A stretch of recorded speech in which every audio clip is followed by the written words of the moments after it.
Hi everyone, our KG education ఛానల్కి స్వాగతం. అయితే మెగా డిఎస్సి చుట్టూ అనేక సమస్యలు, అనేక చిక్కులు రోజు రోజుకి పెరుగుతున్నాయి.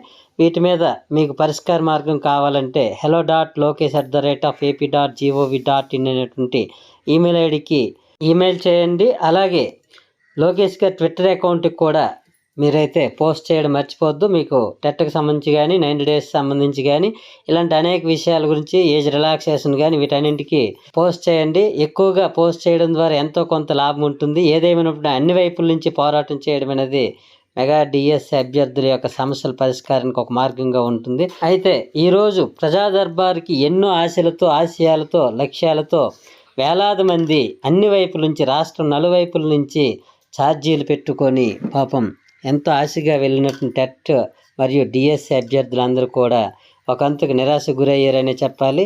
ఎటువంటి హామీ ప్రజా దర్బార్ నుంచి రాలేదని, అలాగే ఏ సమస్య మీద కూడా ఒక రకమైనటువంటి ఎటువంటి హామీ కూడా రాలేదని, అంటే ఏజ్ రిలాక్సేషన్ అయితే 44 సంవత్సరాలు దాటి పెంచమని, అలాగే టెట్ కూడా ఉండదని, అలాగే ఇంకా ఏదైతే డిఎస్సి అభ్యర్థులు అందరూ కలిసి అడుగుతున్నారో 90 రోజుల సమయం అనేది, దాని మీద కూడా ఎటువంటి స్పందన లేదని, డిగ్రీలో ఓసీలకి ఏదైతే 50% ఉందో దానిపై కూడా ఎటువంటి హామీని కూడా పొందలేకపోయామని డిఎస్సి కోసం, టెట్ కోసం వెళ్ళినటువంటి వేలాది మంది అభ్యర్థులు అయితే నిరాశకు గురయ్యారు. ఇదిలా ఉండగా పట్టువదలని విక్రమార్కుడిలా టెట్ అభ్యర్థులు, డిఎస్సి అభ్యర్థులు అక్కడి నుంచి అటుగానే వెళ్ళి జనసేన కార్యాలయంలో డిప్యూటీ సీఎం పవన్ కళ్యాణ్ గారిని కలవాలనే ఉద్దేశంతో ఆ కార్యాలయంకి వెళ్ళారు.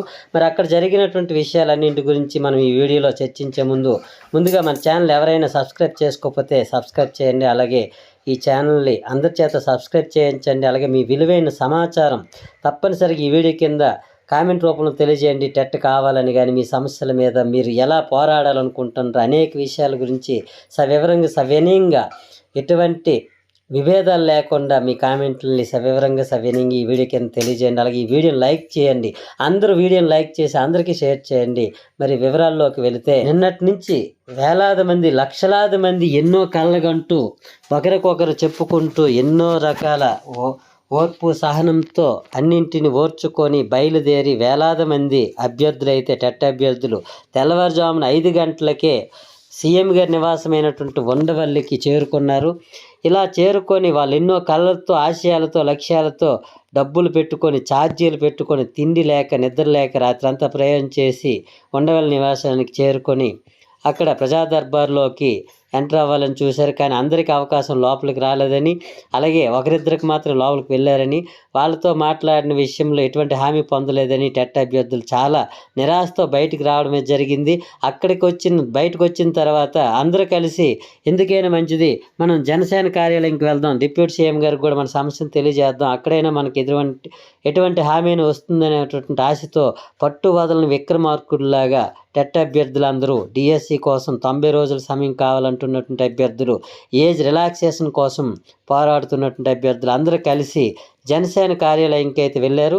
మరి అక్కడైతే డిప్యూటీ సీఎం గారు అయితే అందుబాటులోకి రాలేదని, అక్కడ ఉన్నటువంటి ఎమ్మెల్యే గారు అయినటువంటి పంచకర్ల రమేష్ బాబు గారు అయితే అందుబాటులోకి వచ్చారు. వాళ్ళందరినీ లోపలికి పిలిచి సాదరంగా ఆహ్వానించి ఈ సమస్యలన్నింటినీ కూడా కూలంకషంగా విని అన్నింటి గురించి అందరితో మాట్లాడి వాళ్ళ అభిప్రాయాన్ని తెలియజేశారంటూ టెట్ అభ్యర్థులందరూ కూడా, అలాగే డిఎస్సి కోసం అనేక సమస్యల మీద పోరాడిన అభ్యర్థులందరూ కూడా తమ అభిప్రాయాన్ని తెలియజేశారు. మరి ఇప్పుడు వాళ్ళు అక్కడ ఏం మాట్లాడారు అవన్నీ కూడా లైవ్లో ఉన్నటువంటి ఆ వీడియో ఒకసారి చూద్దాం.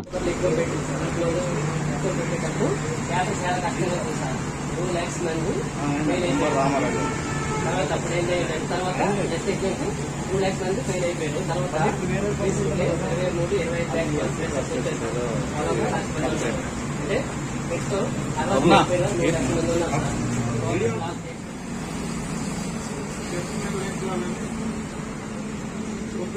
అన్ని జిల్లాలకు ఒకే కావాలని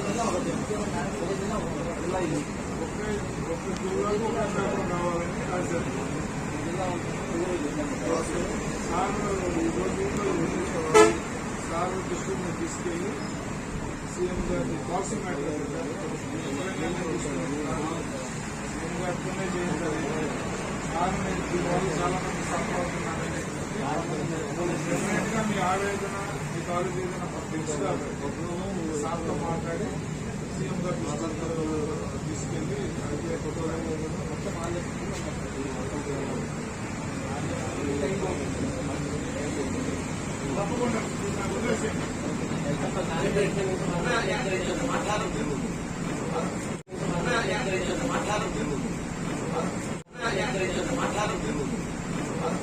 ఈ విధంగా పట్టు వదలని విక్రమార్కుడిలాగా టెట్ అభ్యర్థులు మరియు డిఎస్ అభ్యర్థులు అందరూ కూడా జనసేన పార్టీ కార్యాలయం వైపు వేలాది మంది వెళ్ళి లోపలికి అందరూ వెళ్ళి అక్కడ ఉన్నటువంటి సిబ్బంది మరియు ఎమ్మెల్యే గారైనటువంటి పంచకర్ల రమేష్ బాబు గారితో తమ సమస్యలన్నింటిని కూడా ఒక్కొక్కటిగా చెప్పడం, ఆయన అన్నింటినీ కూడా కూలంకషంగా వినడం, అన్నింటినీ చదివి అర్థం చేసుకొని ఒక్కొక్క దానిని మళ్ళీ అభ్యర్థులకు అడగడం. అభ్యర్థులు టెట్కి సంబంధించినటువంటి ప్రధానమైన సమస్యను ఫస్ట్గా చెప్పారు.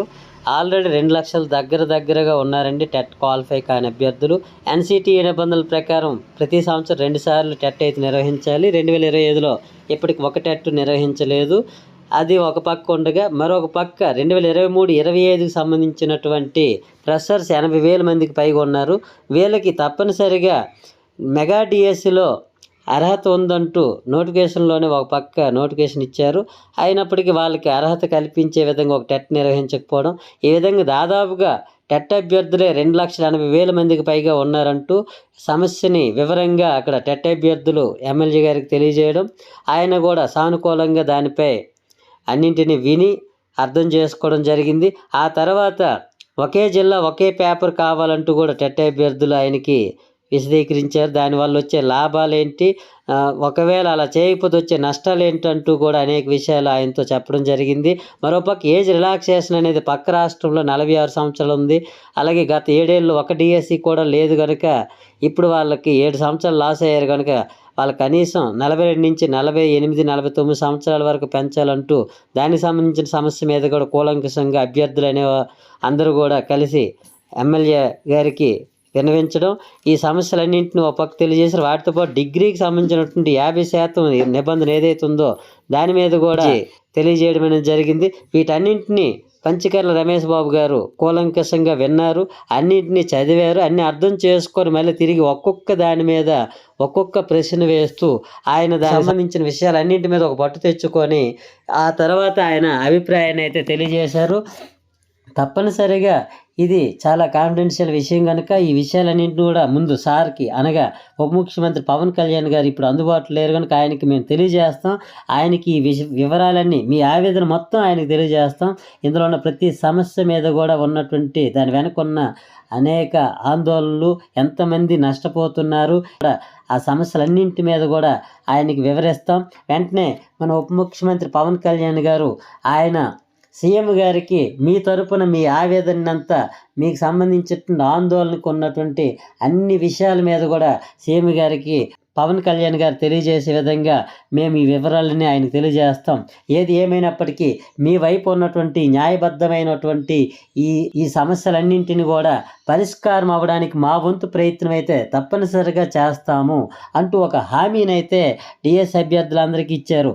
అంతవరకు టిఫిన్లు కానీ కనీసం రాత్రంతా నిద్ర కానీ లేకుండా ఎక్కడెక్కడి నుంచి నలుమూల నుంచి వచ్చినటువంటి అభ్యర్థులందరూ కూడా కనీసం ఎక్కడ ఒక క్షణం కూర్చోకుండా ఎన్నో ప్రయాసలు పడుతూ ఆశతో వెళ్ళి ఏ రకమైన హామీని పొందలేకపోయినటువంటి ప్రజా దర్బార్లు ఎటువంటి హామీని పొందలేకపోయినటువంటి నిరాశ చెందినటువంటి టెట్ అభ్యర్థులకి ఎక్కడైతే ఒక ఊరటైతే లభించింది, సమస్య పరిష్కారం కోసం మేము పాటుపడతాము, మీ వెంట మేము ఉంటామంటూ ఒక హామీనైతే అక్కడ ఇవ్వడం అనేది జరిగింది.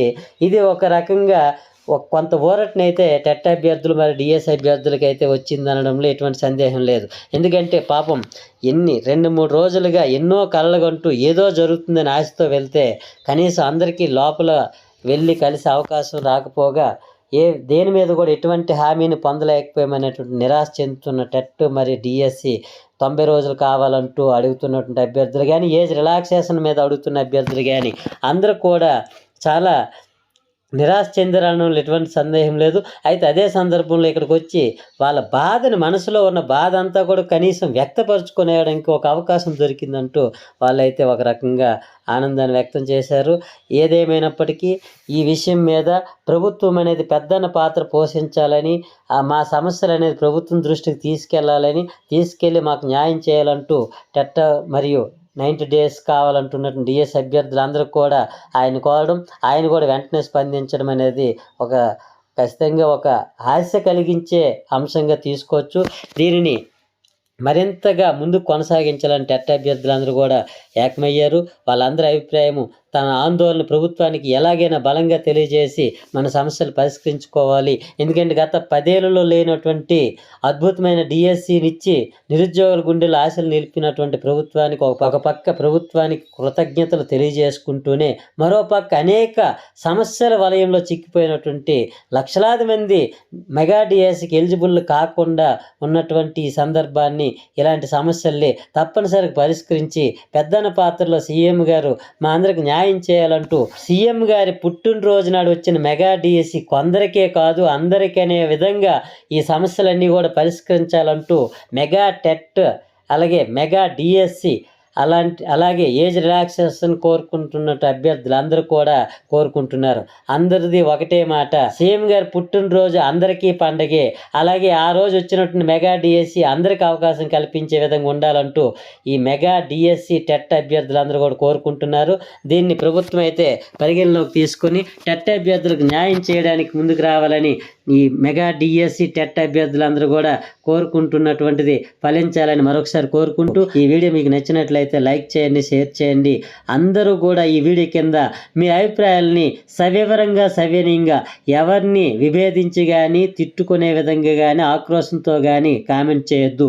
మీరు మీ పోరాటాన్ని కొనసాగించి మీ న్యాయబద్ధమైన కోరికల్ని, మీ న్యాయబద్ధమైన హక్కులు నెరవేర్చుకునే విధంగానే మీ కామెంట్లు ఉండాలని మరొకసారి కోరుకుంటూ, తప్పనిసరిగా ఈ వీడియో కింద కామెంట్ చేయండి, ఈ వీడియోని లైక్ చేయండి, అందరికి షేర్ చేయండి, మన ఛానల్ని సబ్స్క్రైబ్ చేయండి, అందరి చేత సబ్స్క్రైబ్ చేయండి. అందరికీ మంచి జరగాలని మరొకసారి కోరుకుంటూ ఓకే, థ్యాంక్ యూ.